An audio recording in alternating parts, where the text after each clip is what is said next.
যে যাদের কবরে আযাব ছিল, আযাব, এই আযাবের প্রারম্ভে যারা মনে করতেছিল এটাই মনে হয় জাহান্নাম, কারণ এর চাইতে কঠিন শাস্তি আর হতে পারে না, ওই মানুষগুলাও হাসরের ময়দানের অবস্থা দেখে তার যে আযাব হচ্ছিল কবরে সেটাও ভুলে যাবে।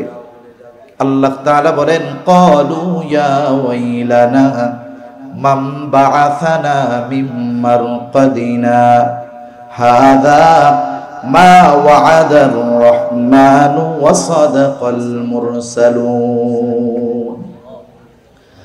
আল্লাহ রাব্বুল আলামিন বলেন, ক্বালু ইয়া ওয়াইলানা মান বাআসানা মিন মারকাদিনা, তারা বলবে, হায় দুর্ভোগ, ইয়া ওয়াইলানা মান বাআসানা মিন মারকাদিনা, কে আমাদেরকে আমাদের অবস্থান স্থল থেকে জাগায় দিল। জাগানো কাকে হয়? বলে যে ঘুমায় তাকে। তাদের এই কথার জবাব ফেরেশতারা অথবা মুমিনারা জবাব দিয়ে বলবে, হাযা মা ওয়া'আদার রাহমানু ওয়া সাদাকাল মুরসালুন। আরে শোনো, এটা তো দয়াময়ের সেই প্রতিশ্রুত দিবস, হাদা মা ওয়া'আদার রহমান, যেই দিবসের ওয়াদা তিনি দিয়েছিলেন। শুধু তাই না, ওয়া সাদাকাল মুরসালুন, তিনি যাদেরকে প্রেরণ করেছিলেন, নবী রাসূল যারা, সকলেই এই দিবসের সত্যায়ন করেছে। এটাই সেই দিবস। এই দিবসের এক নাম হলো ইয়াউমুল হাসর, একত্রিতকরণ দিবস, কারণ এই দিন পৃথিবীর সবাইকে একত্রিত করা হবে। এই দিবসের এক নাম হলো ইয়াউমুল জাযা, প্রতিদান দিবস।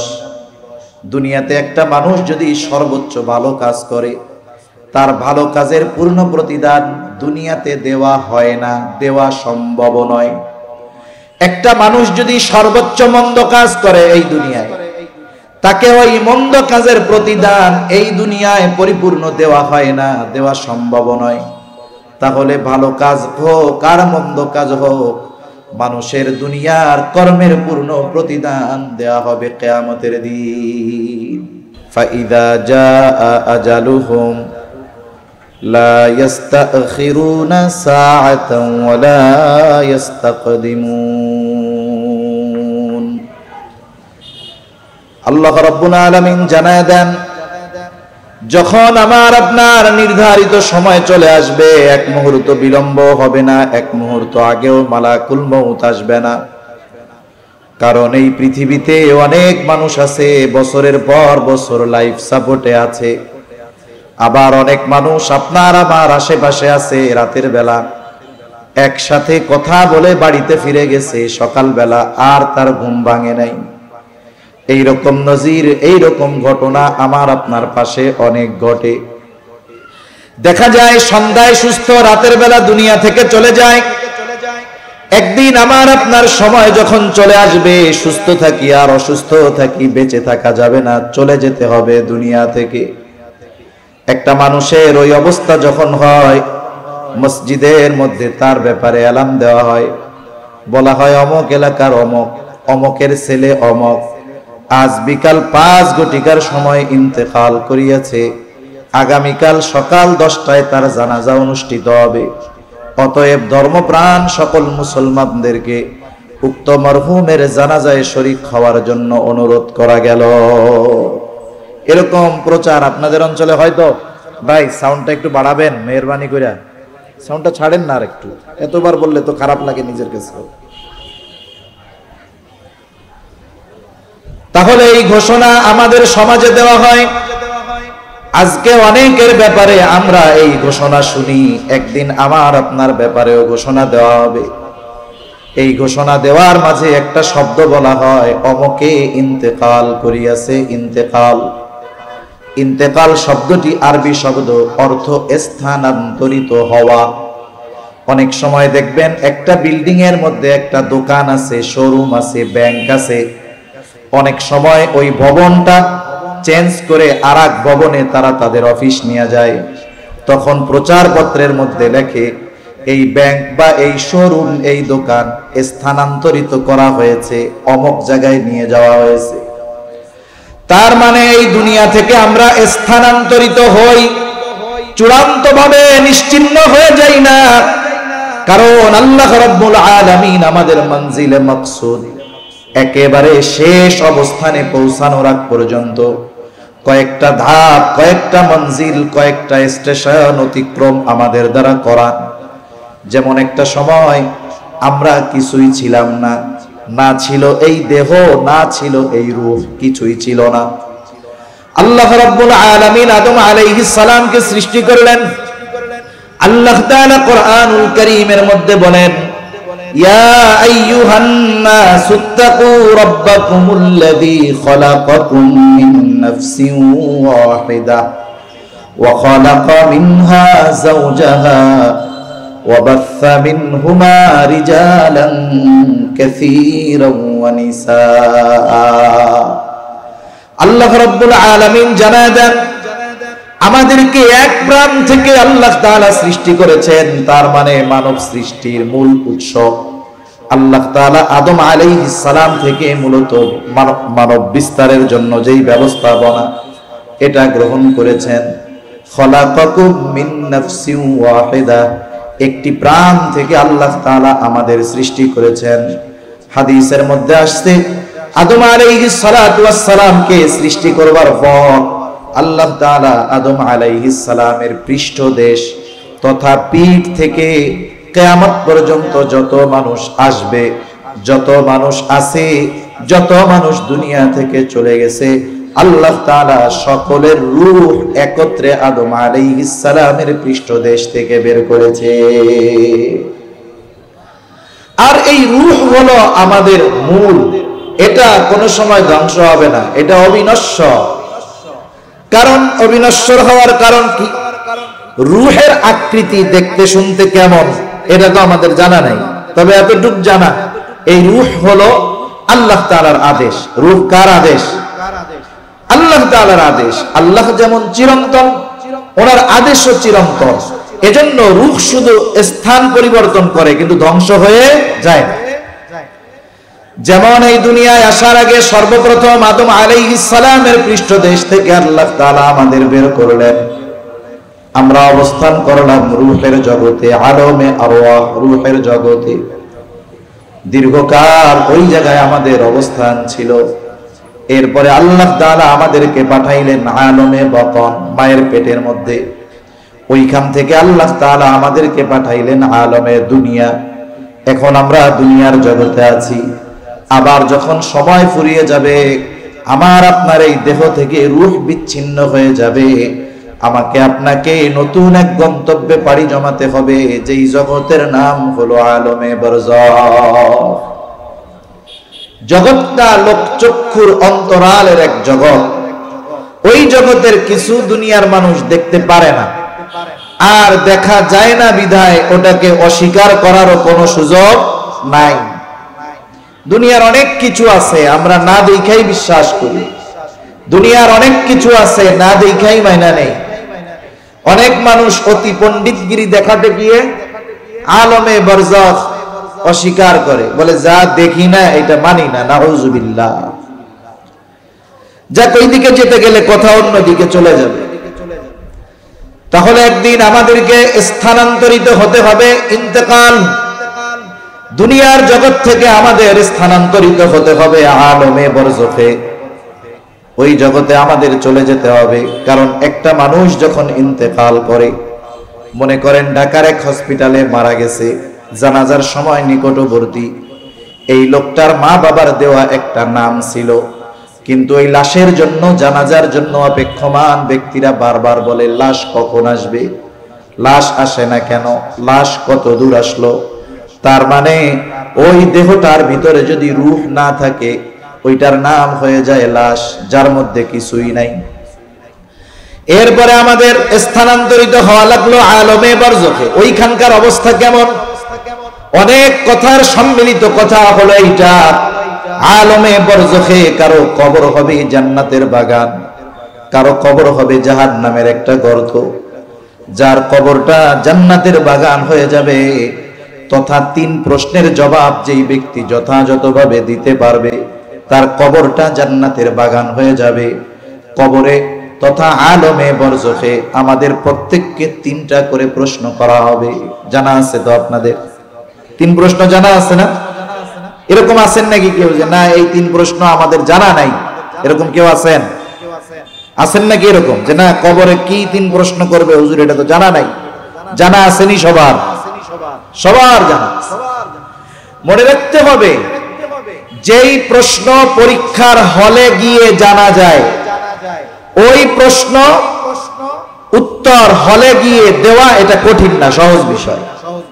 কিন্তু যেই প্রশ্ন আগে জানায় দেওয়া হয় পরীক্ষার আগে, বুঝতে হবে হলে গিয়ে মানে যেখানে জবাব দিতে হবে ওই জায়গায় গিয়ে বাস্তবে জবাব দেওয়া কঠিন। দুনিয়ার পরীক্ষার প্রশ্নের জবাব নির্ভর করে লেখাপড়ার সাথে, আর পরকালে যেই প্রশ্ন করা হবে, কবরে যেই প্রশ্ন করা হবে এটা নির্ভর করে আমলের সাথে। এখন যদি কেউ চিন্তা করে 3 প্রশ্ন তো আমাদের জানাই আছে, তাইলে মরার সময় ওসিয়াত করে যাবো যে মুখস্থ তো দুনিয়ায় ভালো মতো কর্মই কর্ম, সাথে ওসিয়ত করবো যে এই 3 প্রশ্নের জবাব সুন্দর মতো আমারে লেখা দিবি। ফেরেশতা এসে জিজ্ঞাসা করতে দেরি, আমি দেখায় বলবো যে কি প্রশ্ন করবেন জানি, জবাবই যে আছে।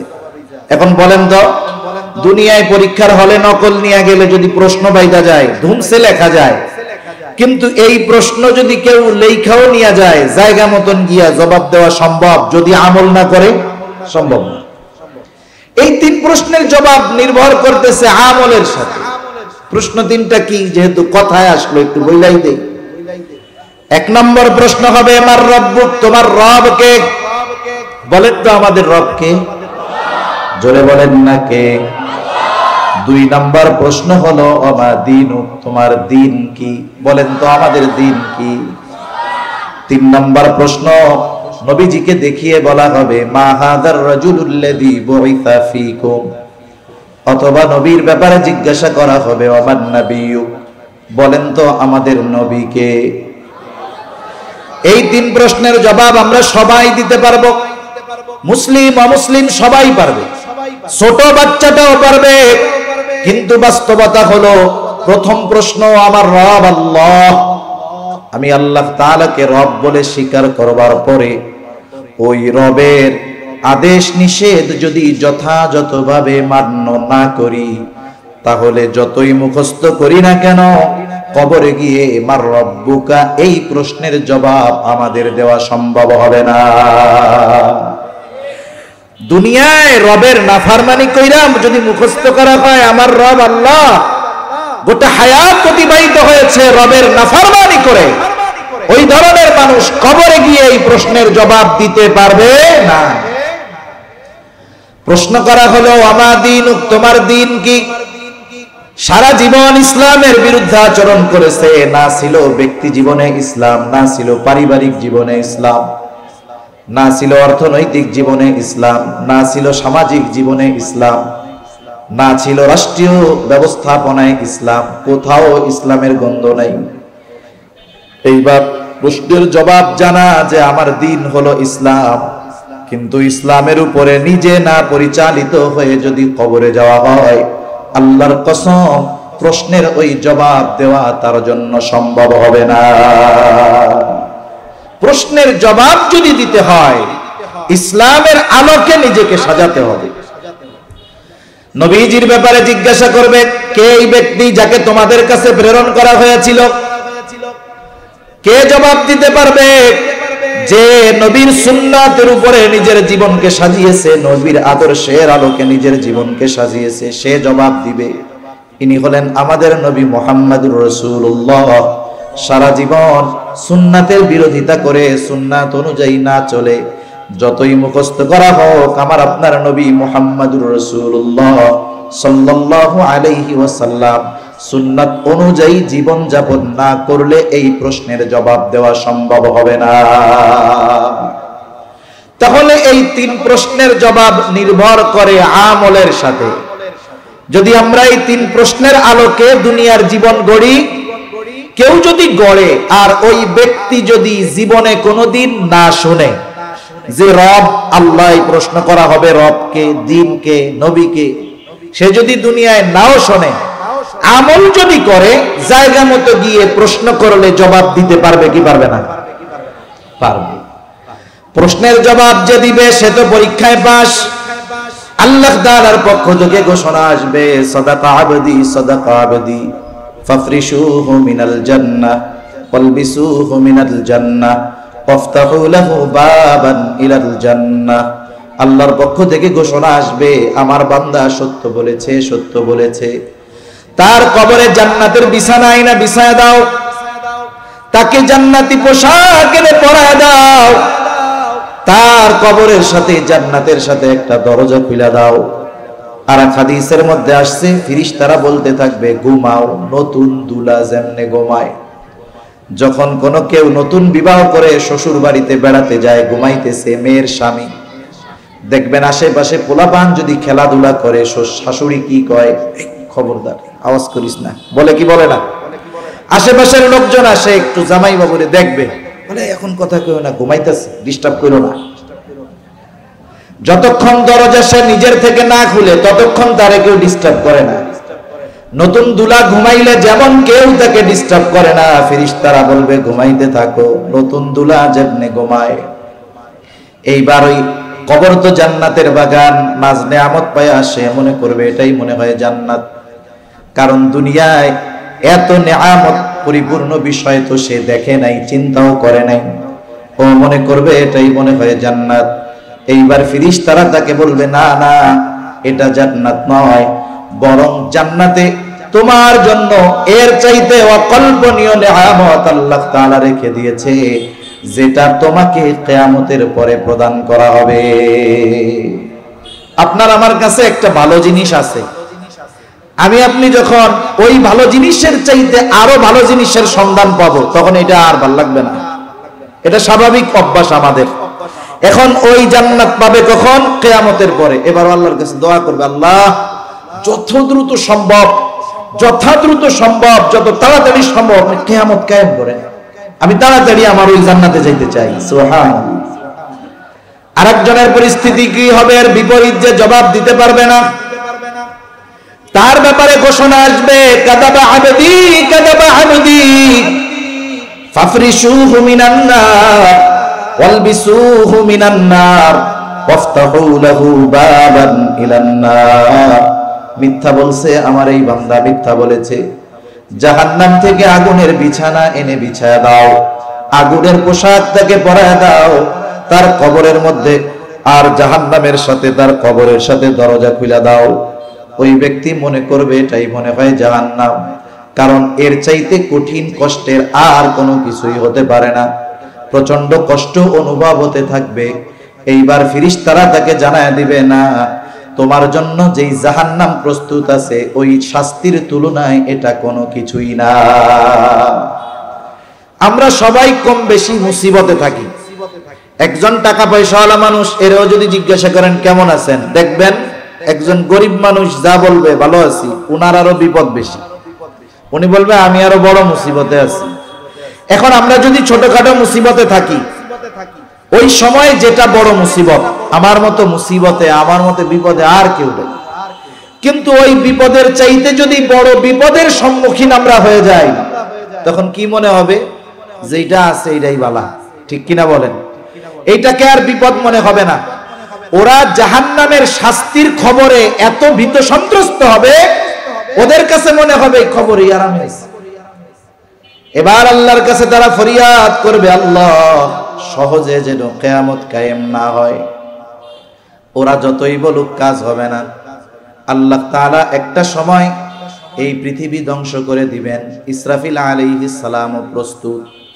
আল্লাহ তাআলা কোরআনুল কারীমের মধ্যে বলেন, ওয়া নুফিখা ফিস সূরি ফাসাইকা মান ফিস সামাওয়াতি ওয়া মান ফিল আরদ ইল্লা মান শাআল্লাহ থুম্মা নুফিখা ফীহি উখরা ফাইযা হুম কিয়ামুন ইয়ানজুরুন।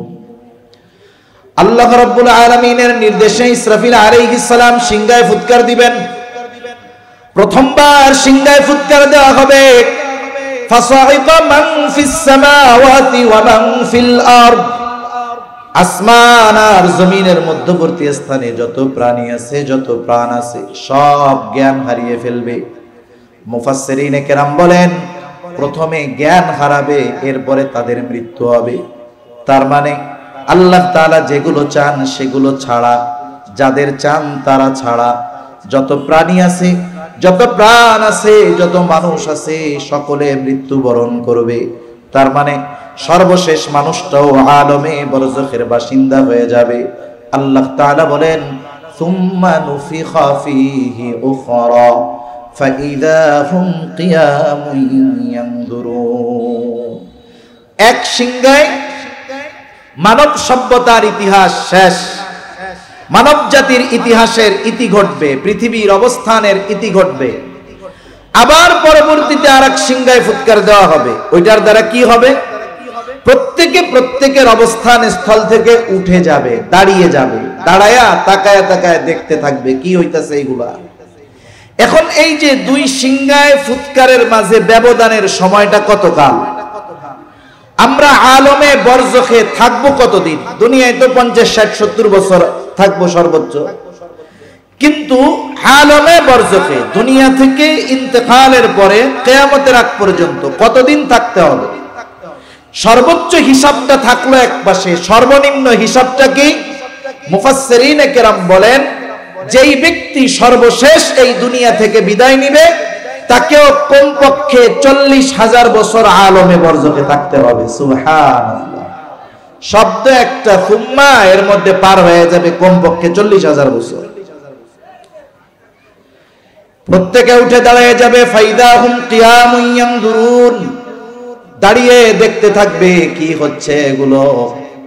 ওয়াকালাল ইনসানু মা লাহা, মানুষ দাঁড়ায় উঠা দেখবে আর বলবে কি হইতেছে এইগুলা।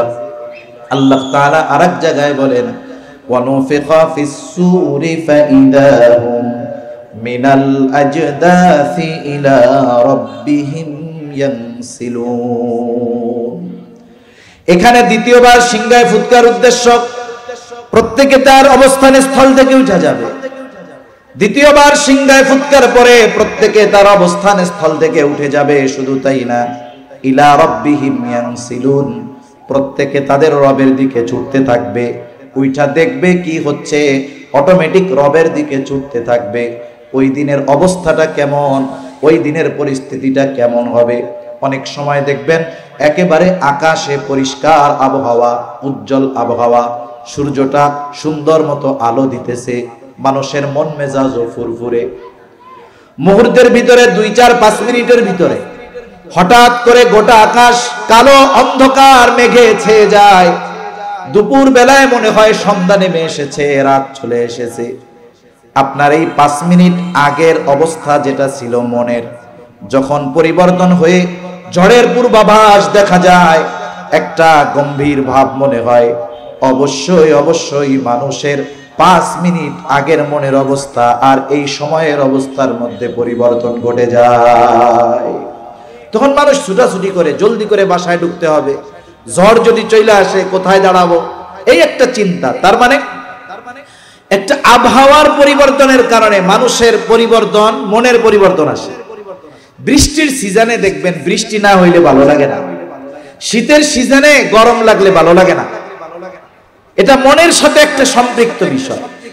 কিয়ামতের ময়দানে মানুষেরা উঠবে, ওঠার পরে আবহাওয়া দেখে, অবস্থা দেখে, গম্ভীর্যতা দেখে এতটা ভীত সন্ত্রস্ত হবে, রাসূল আকরাম সাল্লাল্লাহু আলাইহি ওয়াসাল্লাম বলেন কিয়ামতের দিন সবাই বিবস্ত্র অবস্থায় উঠবে, কারো গায়ে কোনো পোশাক থাকবে না। আয়েশা সিদ্দিকা রাদিয়াল্লাহু তাআলা আনহা বলেন, ইয়া রাসূলুল্লাহ, মানুষেরা কি একে অপরের দিকে তাকাবে না, লজ্জা পাবে না?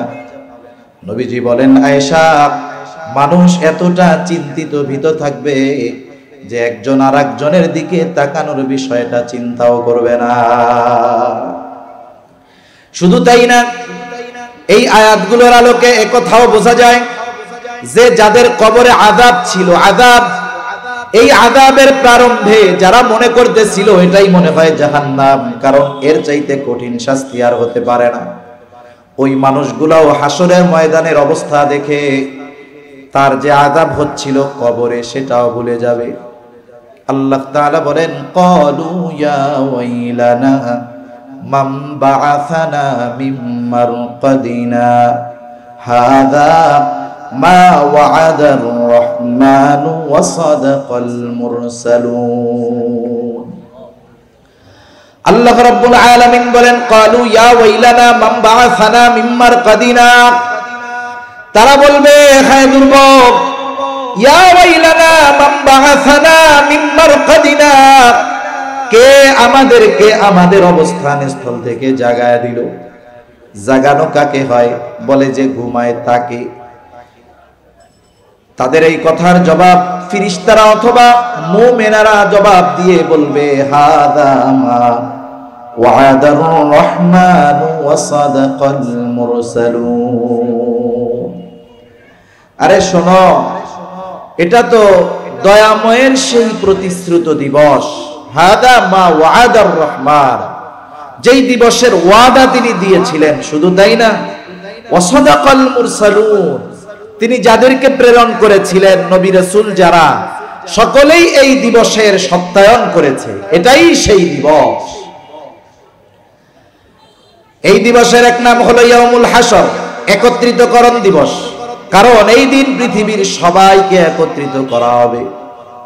এই দিবসের এক নাম হলো ইয়াউমুল জাযা, প্রতিদান দিবস। দুনিয়াতে একটা মানুষ যদি সর্বোচ্চ ভালো কাজ করে, তার ভালো কাজের পূর্ণ প্রতিদান দুনিয়াতে দেওয়া হয় না, দেওয়া সম্ভব নয়।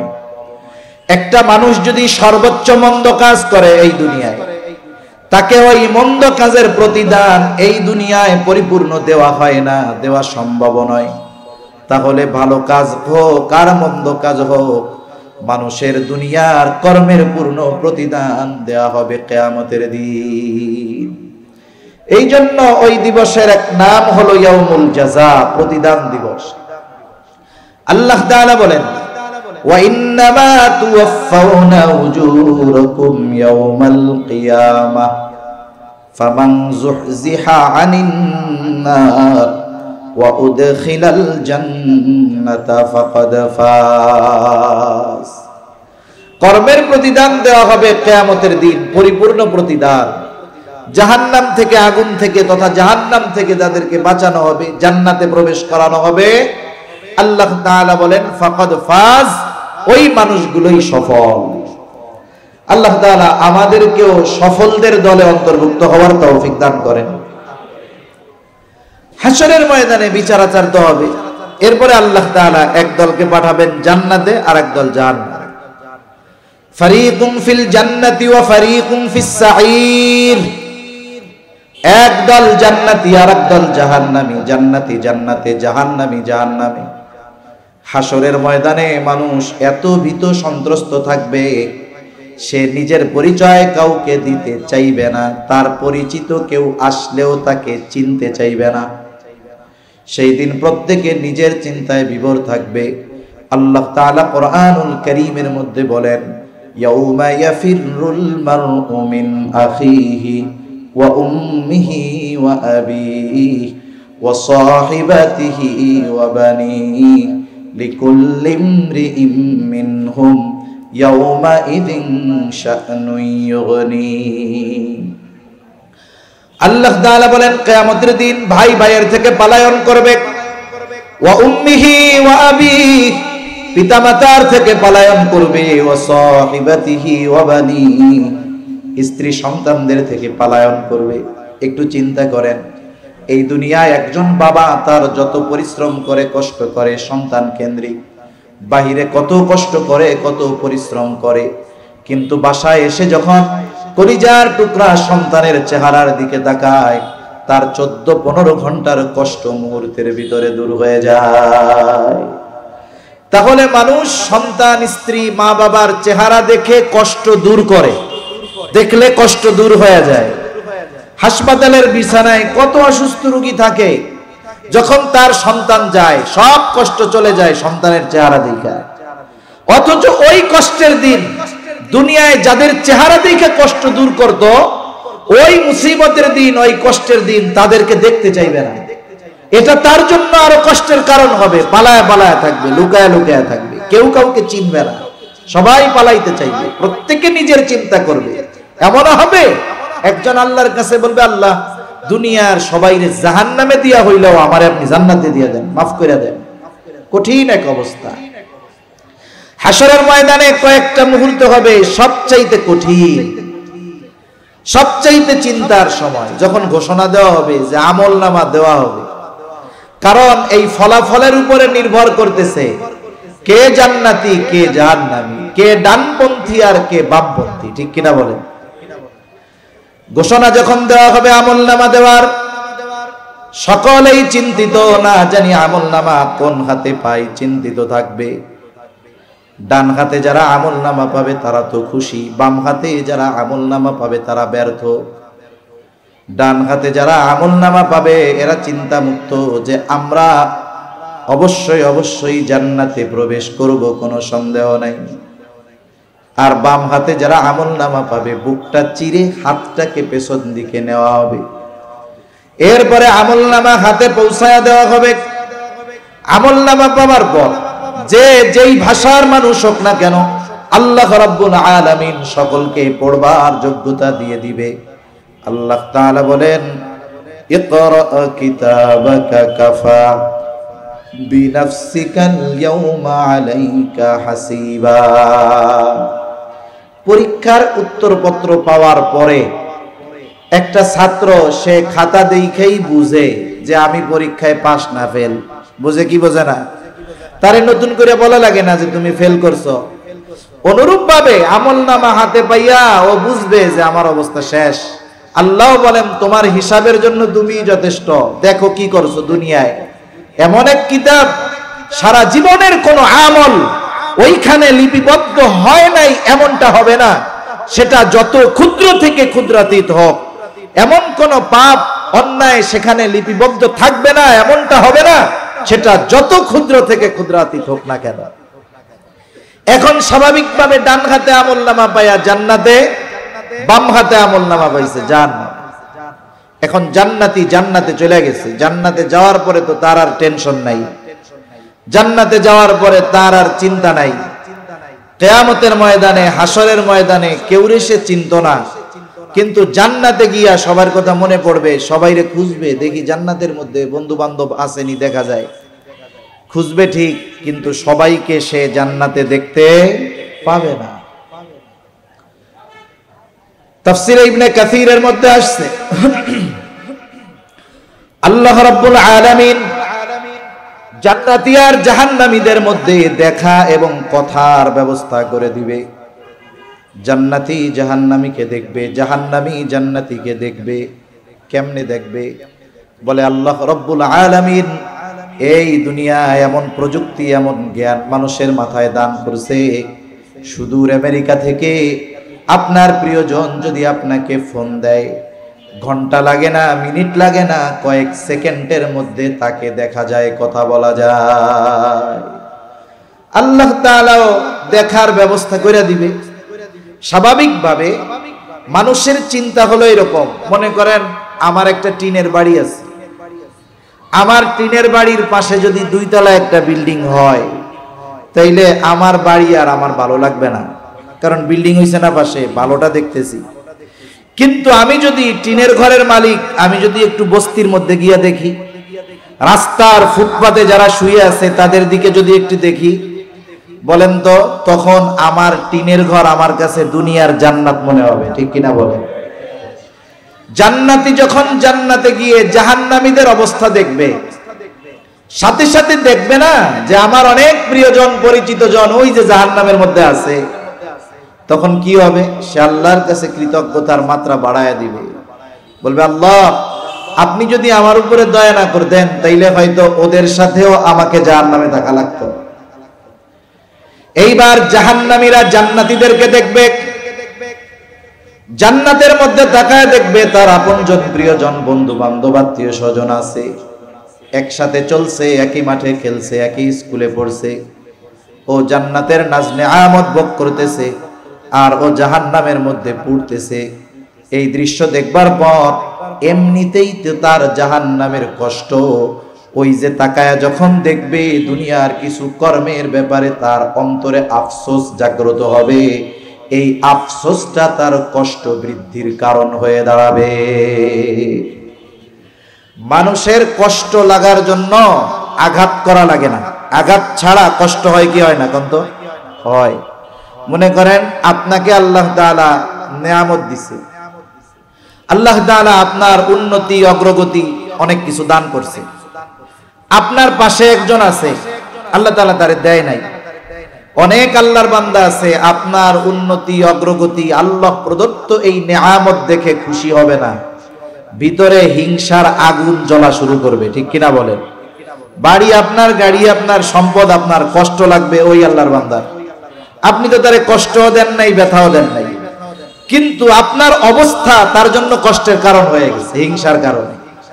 এই জন্য অনেক সময় কথার কারণে মানুষের কষ্ট বাড়ে, অবস্থা পর্যবেক্ষণের মাধ্যমে আফসোসের কারণে মানুষের কষ্ট বাড়ে। আফসোসের বিষয়টা অনেক সময় এমন হয় যে এটা দীর্ঘকাল মানুষের কষ্টের কারণ হয়ে দাঁড়ায়। হতে পারে কি পারে না?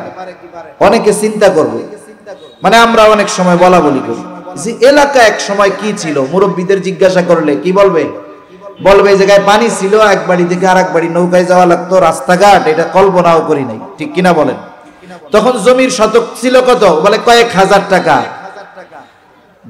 দুই যুগ লাগে নাই।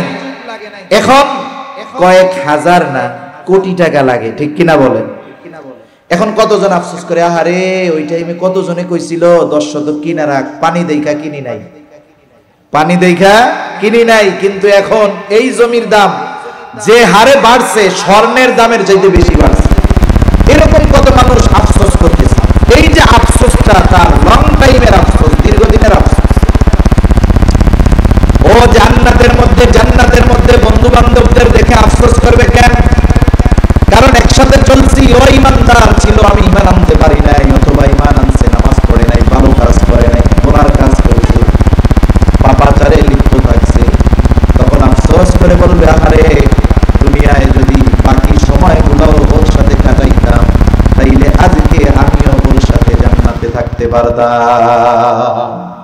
এই আফসোস তার কষ্ট বৃদ্ধির কারণ হবে। আল্লাহ তাআলা সেই কথাগুলোই বলতেছেন। কারণ যেই মানুষগুলো বাম হাতে আমলনামা পাবে তাদের ঠিকানা জাহান্নাম, তারা তাদের কৃতকর্মের জন্য জাহান্নামে আবদ্ধ থাকবে, শাস্তি ভোগ করতে থাকবে। আল্লাহ তাআলা বলেন, কুল্লু নাফসিম বিমা কাসাবাত রহিনা ইল্লা আসহাবাল ইয়ামিন। প্রত্যেকে তার কর্মের কারণে আবদ্ধ থাকবে, অর্থাৎ তাদের পাপের কারণে প্রত্যেকেই শাস্তি ভোগ করবে, জাহান্নামে থাকবে। ইল্লা আসহাবাল ইয়ামিন, তবে যারা ডানপন্থী, ডান হাতে আমলনামা পেয়েছে তারা নয়, কারণ তাদের আবাসস্থল হইল জাহান্নাম। এইবার জান্নাতীরা জান্নাতে, ফি জান্নাতি ইয়াতাসাআলুনা আনিল মুজরিমিন। জান্নাতীরা জান্নাতে পরস্পর মুজরিমদের ব্যাপারে আলোচনা করবে, সাথে সাথে কথা বলার ব্যবস্থাও আল্লাহ কইরা দিবে। জিজ্ঞাসা করবে না, কিরে ভাই ওই লোকটা জাহান্নামে গেল কেন রে ভাই, ওই লোকটা তো দুনিয়ায় আমাগো লগেই ছিল, কারণটা কি, এইসব আলোচনা করবে। এখন আল্লাহ তাআলা কথা বলার ব্যবস্থা করে দিবে। এইবার জান্নাতীরা পরস্পর জাহান্নামীদের সাথে কথা বলবে, জিজ্ঞাসা করবে, মা সালাকাকুম ফি সাকার, এই সাকার কোন জিনিসে তোমাদেরকে এই সাকারে আনলো, কেন তোমরা জাহান্নামী হইলা, কোন কারণে জাহান্নামী হইলা। যদিও আয়াতগুলো কাফেরদের ব্যাপারে নাজিল করা হয়েছে, কিন্তু বাস্তবতা হলো ওই যে কারণগুলোর কারণে তারা জাহান্নামী, ওই কারণগুলো যদি আমাদের মধ্যে থাকে ওগুলো ধারণ করা যাবে না, বরং ওগুলো বের করে দিতে হবে। জান্নাতীরা প্রশ্ন করে, মা সালাকাকুম ফি সাকার। এখন একটা কথা তো এই জায়গায়, কি কথা বলে, এখনো তো আছি দুনিয়ার মধ্যে, তাইলে জান্নাত আর জাহান্নামী, জান্নাতী আর জাহান্নামীদের মধ্যে কথাবার্তা এটা হইলো, আল্লাহ পাইলো কই? এখন এই কথা বলতে গেলে তো লম্বা সময় চলে যাবে, একটা উদাহরণ দিলে বুঝতে সহজ হবে। মনে করেন দুনিয়ার এক জায়গাতেই একই ভবনে বসত করে একজন ভবিষ্যৎ দেখে আর একজন ভবিষ্যৎ দেখে না। কেমনে? মনে করেন বিশ্ব রোডের পাশে একজনের বাড়ি 10 তলা, একজন 10 তলার উপরে থাকে, আর একজন থাকে 1 তলায়। এখন 10 তলায় যিনি থাকেন 1 কিলোমিটার দূরে একটা অ্যাক্সিডেন্ট হয়েছে। বলেন তো 1 তলায় যিনি আছেন তিনি কি ওই 10 তলায় থেকে যে অ্যাক্সিডেন্ট দেখছে ওটা দেখতে পারবে? তার মানে এই খবর ওনার কাছে আগেই পৌঁছায় গেছে। 1 তলাওয়ালার কাছে যেটা ভবিষ্যৎ, 10 তলাওয়ালার কাছে সেটা বর্তমান হইয়া অতীত হয়ে গেছে। এটা দুনিয়ায় হয় এরকম। এখন আমরা মানুষ, আমাদের কাছে সময়টা 3 ভাগে বিভক্ত। কয় ভাগে? সজাগ আছেন তো? কয় ভাগে বিভক্ত বলেন তো?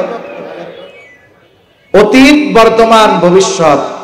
অতীত, বর্তমান, ভবিষ্যৎ। কিছু অতীত, বর্তমান একবারে কম, আর সামনে আছে ভবিষ্যৎ। কিন্তু আল্লাহ তাআলা হলেন সময়ের স্রষ্টা। আমাদের কাছে যেটা অতীত ওনার কাছেও এটা প্রেজেন্ট, আমাদের কাছে যেটা ভবিষ্যৎ ওনার কাছেও এটা প্রেজেন্ট। তার মানে আমাদের কাছে যেটা হবে ওটা আল্লাহর কাছে হয়ে গেছে। কথা বুঝেন নাই? যেহেতু উনি সময়ের স্রষ্টা, ওনার জন্য সময় 3 ভাগে বিভক্ত নয়, সব ওনার সামনে বর্তমান। আর আমাদের কাছে সময় বা কিছু ঘটনা, কিছু অতীত হয়ে গেছে, কিছু বর্তমান, আবার কিছু ঘটনা ঘটবে ভবিষ্যতে আমাদের কাছে। কিন্তু সময়ের স্রষ্টা যিনি, যেই ঘটনা আমাদের কাছে ঘটবে সেটা আমাদের কাছে ভবিষ্যৎ, কিন্তু আল্লাহ তাআলার কাছে বর্তমান। আল্লাহ রাব্বুল আলামিন জানায় দেন, প্রশ্ন করবে, জান্নাতীরা জানতে চাইবে, মা সালাকাকুম ফি সাকার, কেন জাহান্নামী হইলা, কোন কারণে তোমরা এই সাকারের অধিবাসী হইলা? 1 নাম্বার তারা বলবে, ক্বালু লাম নাকু মিনাল মুসাল্লিন। 1 নাম্বার তারা বলবে, আমরা জাহান্নামী হওয়ার 1 নাম্বার কারণ আমরা মুসল্লি ছিলাম না। মুফাসসিরিনে কেরাম লিখেন যে আমরা ইমানদারদের মতো ঈমান আনি নাই, নামাজে অংশগ্রহণ করি নাই, এই জন্য আমরা জাহান্নামী। 1 নাম্বার কারণ। আমরা যদি স্বাভাবিকভাবে আয়াতগুলোকে সবার ব্যাপারে ধরি, তাহলে প্রথম বিষয় জাহান্নামে যাওয়ার কারণ কি? নামাজ না পড়া। একজন ইমানদারও যদি ইচ্ছে করে নামাজ না পড়ে, ঈমান যদি থাকে, হয়তো অনন্তকাল জাহান্নামে থাকবে না, কিন্তু এই নামাজ না পড়ার কারণে শাস্তি হবে কি হবে না? আল্লাহ যদি মাফ করে দেয় ভিন্ন কথা, কিন্তু স্বাভাবিক নিয়ম শাস্তি তাকে ভোগ করতে হবে। তাহলে 1 নাম্বার কারণ বলবে, লাম নাকু মিনাল মুসাল্লিন, আমরা মুসল্লি ছিলাম না, নামাজি ছিলাম না। মুসল্লিকে সপ্তাহে 1 দিন মসজিদে হাজিরা দিলে সে মুসল্লি নয়। ঢাকা শহরে অনেক মসজিদ 5 তলা, 6 তলা, 7 তলা মহল্লার ভিতরে। তার মানে জুমার দিন যত মানুষ আছে সব ওই মহল্লার লোক। মসজিদে যত মানুষ, রাস্তার মধ্যে তার চাইতে দ্বিগুণ মানুষ। মানুষগুলো বাহিরের নয়, বরং ওই মহল্লার। দেখা যাবে জুমার দিন যেই মসজিদ 6 তলা 7 তলা ভরে, রাস্তাঘাট পরিপূর্ণ হয়ে গেছে, ওই মসজিদে ওই দিনের আসরের নামাজে 6 তলা বহুদূর নিচের তালার 5 কাতারও ভরে না। এইবার যদি আপনি পার্সেন্ট ভাগ করেন, ওই জুমার নামাজে যারা আসছিল আর আসরের নামাজেরটাও যদি ধরেন, দেখবেন জুমার নামাজে যেই পরিমাণ লোক আসছে তার 5% লোক আসরের নামাজে আসে নাই। তার মানে 95% মানুষ 5 ওয়াক্ত নামাজ পড়ে না।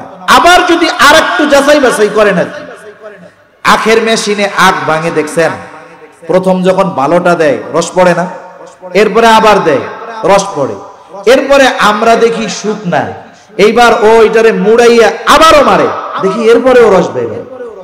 মনে হয় ভাবসাব এরকম আরো 10 বার দিলে রস বেরোইতেই থাকে। এইরকম যদি একটু চাপ দেন আর কি, তাহলে দেখবেন এই 5% মুসল্লির মধ্যে 3.5-4% এর নামাজ আবার হয় না। তাহলে খুঁজা টুইজা পাওয়া যাবে কি, যত মুসলমান আছে দেখা যাবে 1% বা 2% নামাজির নামাজ হইতে পারে। অবস্থা এরকম। এটাই বাস্তবতা, এটাই বাস্তবতা। অনেক পাঁচ ওয়াক্তের মুসল্লি আছে, দোয়াই কুনুত পারে না, 30 বছর ধরে নামাজ পড়ে, কুল হুয়াল্লাহ দিয়ে চালায় দেয়, শেখারও চেষ্টা করে না। আবার এটাও চিন্তা করে দোয়াই কুনুত জানি না, এটা যদি ইমাম জানে তাহলে ইজ্জত থাকবো। আল্লাহু আকবার। তাহলে মুসল্লি তো সে যার হৃদয়ের সাথে মসজিদের সাথে সম্পৃক্ততা আছে, ঠিক কিনা বলেন?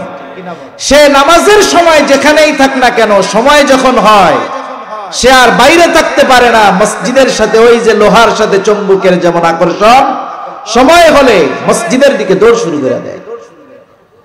হাদিসের মধ্যে আসছে আরশের ছায়ায় 7 শ্রেণীর মানুষ স্থান পাবে। এদের মধ্যে এক শ্রেণীর মানুষ, নবীজি বলেন, রাজুলুন কলবুহু মুআল্লাকুম ফিল মাসাজিদ, ওই ব্যক্তি যার অন্তর মসজিদের সাথে সম্পৃক্ত ছিল, এই বেটাই হলো আসল মুসল্লি। যত ব্যস্ততা থাক, যত চিন্তা থাক, দোকানদার যত কাস্টমার থাক, যত ব্যস্ততা থাক, নামাজের সময় যখন হয়ে যায় সে সব কিছু বাদ দিয়ে আল্লাহর কুদরতি কদমে লুটিয়ে পড়ার জন্য চলে আসে। ইনি হলো আসল মুসল্লি। আর ওই ধরনের মুসল্লি, জাহান্নামে যাওয়ার না মুসল্লির অভাব নাই আমাদের দেশে। আমরা প্রকৃত মুসল্লি হব, বলে না আমিন। আল্লাহ কবুল করুক। এখন নামাজ পড়লে লাভ আছে না নাই? আখিরাতের লাভ আছে না?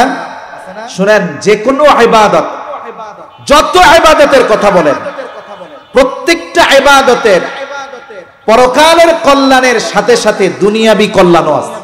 দুনিয়াবি কল্যাণও আছে, হয়তো আমাদের জানা নাই, কিন্তু আছে। যেমন দেখেন, একজন দান সাদকা করে, সে যদি চিন্তা করে আমি টাকা পয়সা দান করলাম, নিজে কষ্ট কইরা উপার্জন কইরা দান কইরা দিলাম, এখানে আখিরাতের ফায়দা আছে, দুনিয়ার লাভ কি? নবীজি বলেন না, দুনিয়ার লাভ আছে। এই যে সাদকা, এটা বালা মুসিবতকে দূর করে দেয়। সুবহানাল্লাহ বলেন। দেখা যাবে ছোট ছোট সাদকা অনেক সময় বড় বড় বিপদ থেকে বাঁচার কারণ হয়ে যায়।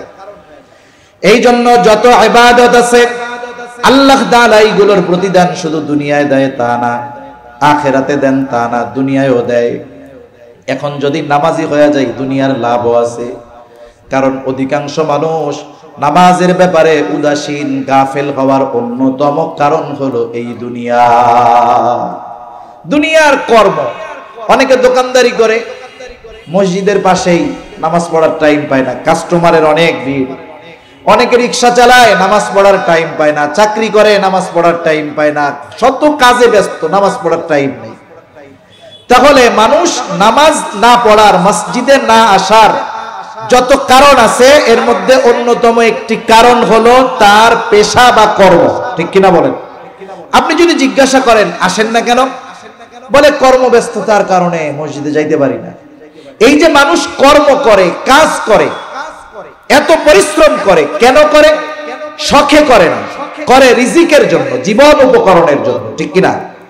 রিজক এটা ব্যাপক অর্থবোধক একটি শব্দ, শুধু টাকা পয়সা নয়, জীবন উপকরণ, জীবন চালাতে যা দরকার সব রিজিকের মধ্যে সম্পৃক্ত। কিন্তু স্বাভাবিকভাবে আমরা টাকা পয়সা হইলে সব পাওয়া যায়, তো এই জন্য মনে করি এটাই রিজক।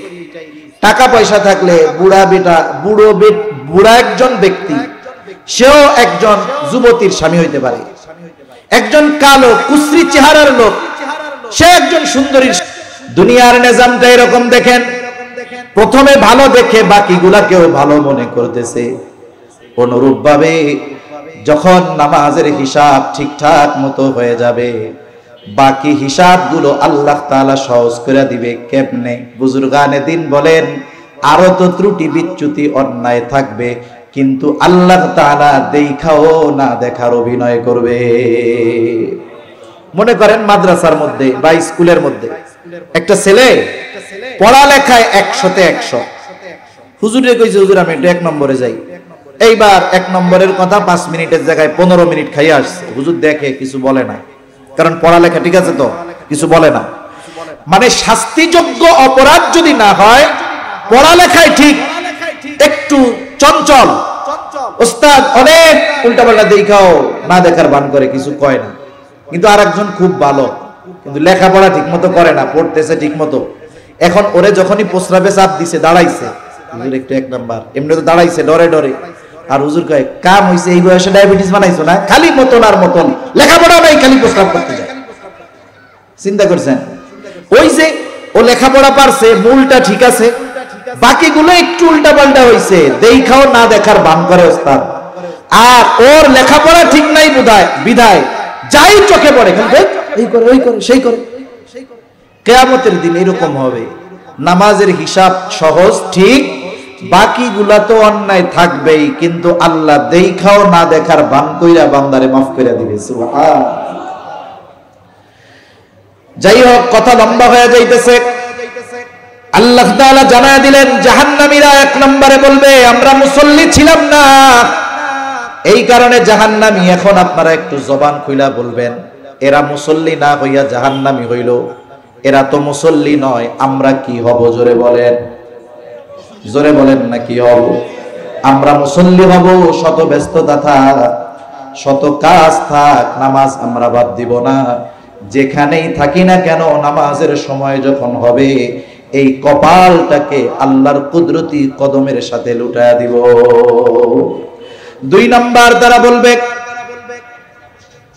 মা সালাকাকুম ফি সাকার ক্বালু লাম নাকু মিনাল মুসাল্লিনা ওয়া লাম নাকু নুতঈমুল মিসকিন।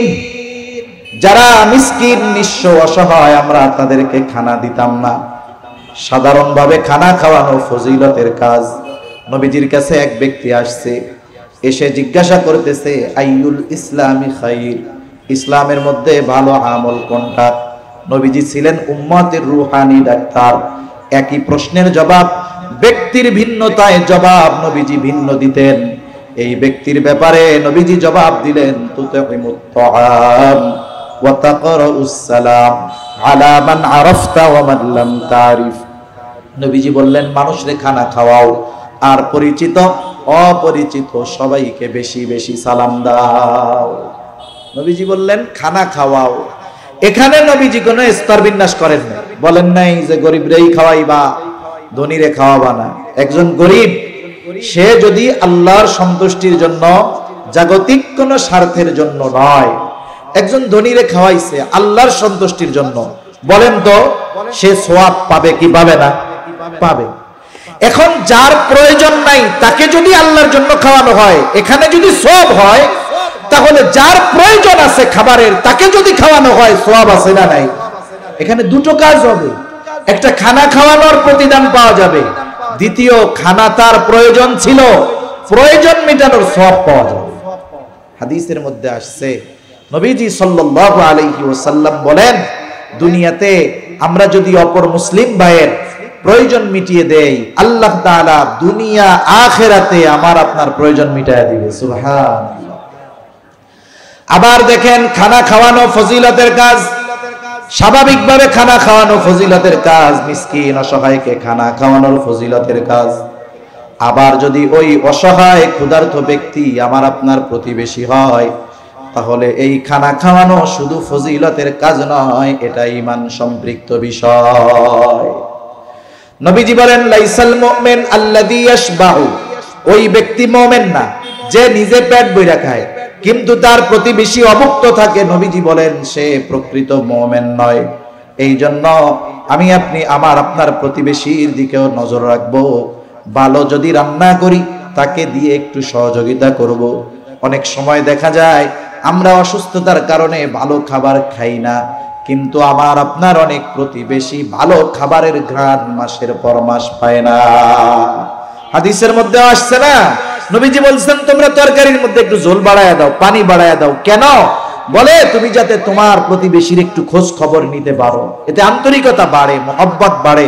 এজন্য অনেক সময় অনেকে আছে প্রতিবেশী গরিব হইলে এর সাথে খারাপ আচরণ করে।